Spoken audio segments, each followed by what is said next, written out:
Hi everyone, I'm Giovanna Alexandra, and in the studio today we have Nazia Mollah. She's a music manager and a business professor. How are you doing today? I am doing amazing. Thank you so much for having me. How are you? I'm doing great. Good to hear. So, how's everyone you know and working with? Are you able to continue doing work during the COVID-19 pandemic? So it's definitely been a really interesting time. It's been a time of a lot of re-strategizing, realigning. To answer the question, have I been able to continue working? Absolutely. I've been able to continue working. The people that I work with have been able to continue working. Fortunately, we haven't been affected negatively that much by the pandemic. So. That's awesome, that's awesome. So I know you grew up being an active member in the choir. Did that have any influence on your musical taste and what you find yourself doing today? I definitely feel like it's had an influence on what I'm doing today. Musical influence, not so much. I kind of grew up listening to, your top 40 everything. A little bit of punk, rock, dance hall, pop, hip hop, everything. But the way that it affected my career now and what I'm doing now is I feel like it's kind of brought me full circle. I was never actively involved in music, but I am now, and it's just the way that it all came together. It's crazy. Strange. Yeah, it's strange, it's crazy, but it's exciting. So it hasn't directly influenced it, but the fact that I was a choir kid and that I do love music, that has a lot to do with me ending up, I guess, where I have now. Are you working with more rappers, or what type of artists are you working with? So currently I manage a production team. Okay. It's mostly males, a bunch of guys, a bunch of dudes. Yeah. They are the production team. When it comes to the songwriters that are in our network, that's typically where it'll be a mixture of males, females, and they'll do a variety, different genres of music. However, my main client, the producer, Mev the Renegade, he is mostly known for his rap and his hip-hop success, yeah. So that's a big difference for you. Yeah. So you had worked in corporate for about 10 years? 10 years, almost. That's quite a long time. And you recently became a business professor last year. Mm-hmm. How important is it to continue education for you in helping others within higher education?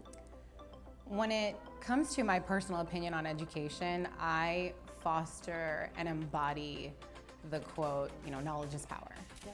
Whether you're getting that from a college, a university, YouTube, which is a great source of information, Google, regardless of where you're getting it from, I'm a huge advocate of education. So education to me is always important, regardless of how you're educating yourself. For me personally, I chose to pursue higher education because when I was in college, I didn't have a professor like me. Yeah. None of my professors looked like me, spoke like me. None of them were even remotely close in age.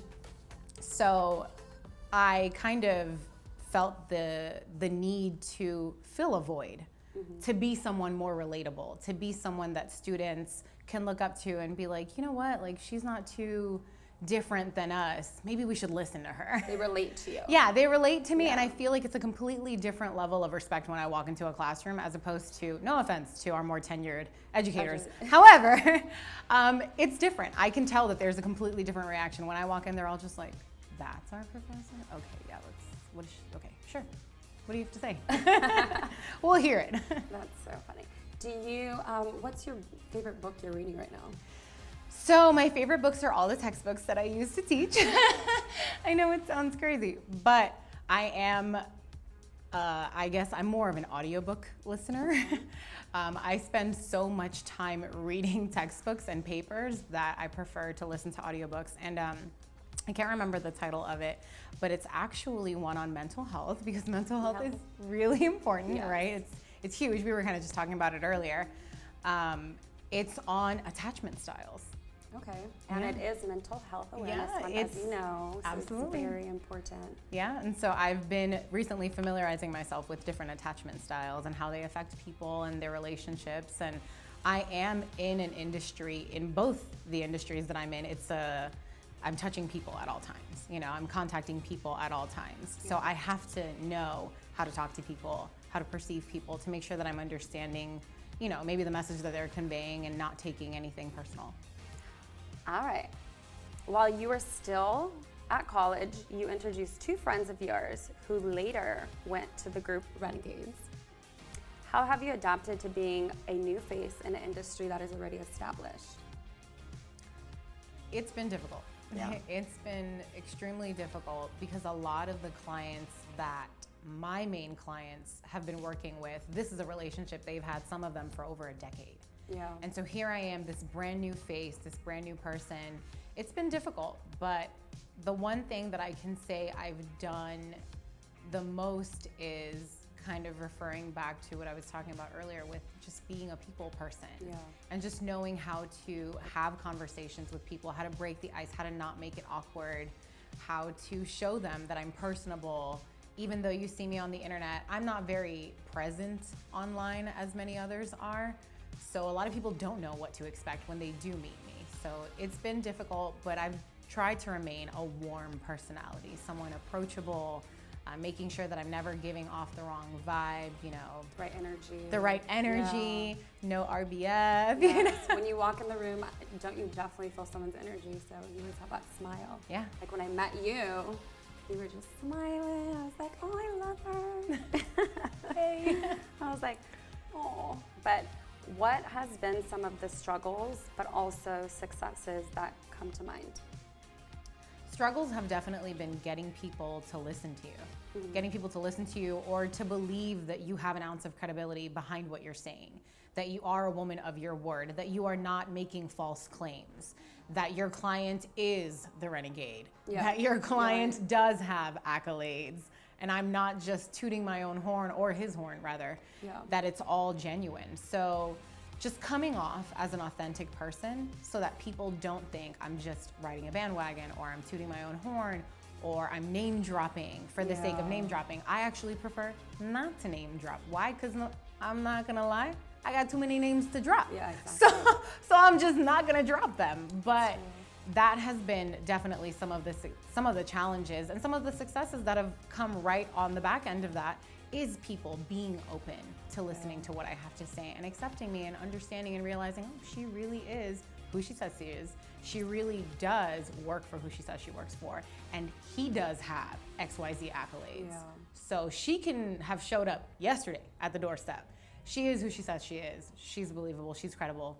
Maybe we should hear anything else she has to say. And you're being real. Yeah. And that's all you have to do, especially this industry. I feel like just be yourself and it will get you so far. Absolutely. Instead of putting this mask Facade, on. yes. But I feel you, girl. I feel you. Yeah. So Track 5 Avenue Production is your production company. Yes. What does a typical day look like for you? So a typical day for us at Track's Fifth is I wake up, I check my emails. After I check my emails, I will reach out to the producer team that I have and gather whatever records I'm gathering to send out to my songwriter team. So it'll be a couple emails, couple phone calls, check in with a couple of people. I actually also am managing an artist. So after I handle the whole production team bit, I then move on to contacting my artist. Hey, how's it going? This is my first artist that I'm managing. I'm only 6 months into this industry. Yeah. So to be so new, learning how to manage an artist, I'm still learning every day. With every phone call, with every conversation, with every interaction, I'm learning. Yeah. So I go from managing the producers, tapping in with them, I'll move on to the artist. And I know that when it comes to managing an artist, there's a lot of artist development involved. So coming from a role where I did work in corporate as a manager for 10 years, I do know how to manage people. I do know how to develop people. I do know how to bring out the best in them. So I try to apply a lot of those really transferable skills to my dialogue with him. Hey, how's your day going? What have you been working on? What have you been doing to better yourself? Is there any way that I can support you? That's basically what a typical day for me looks like. It starts with a production team, checking emails, moves on to my artist, and then after the artist, it's loose ends. You know, what else did I have left over maybe from yesterday that I didn't get to finish taking care of? Let me get to that today. So it's all about communication. Absolutely. That's the most important thing. Yes. Is communication. And I know you lived in New York, Miami. I know it's been a culture shock moving to LA. Have you found yourself feeling at home now, or is it still kind of a struggle to adapt to Los Angeles? Los Angeles has been interesting in many ways. Traffic, for one, that was a huge wake-up call. Even living in Miami and New York, you encounter traffic. It's not new, it's not foreign. However, traffic here has been a completely different beast. As far as becoming acclimated, I'm not gonna lie, up until the point outside closed, I was having a really hard time getting acclimated. Yeah. I felt like a fish out of water. I felt like I was constantly on the move, constantly on the run. There was never taking any breaks. I was barely even remembering to eat. So when outside did finally close, I was like, oh, I can do this. Yeah. I can breathe now. So now maybe I'll be a little bit more acclimated once outside is open. And I feel the same way. I feel like just moving around, this pandemic has actually helped a lot of people, but then also hasn't. But I feel like someone like us, it slowed us down and really just has us focused more and just seeing the vision and being clear. But it's been a pleasure of mine talking to you and getting some insight on what's happening in your world. Where can people follow you or stay in touch with you? People can definitely find me on Instagram. My Instagram handle is at Naz, N-A-Z_MO. So it's Nazmo. I'm Giovanna Alexandra. Until next time, here on The Glow Show, stick together, stay safe and well, and we'll see you next time.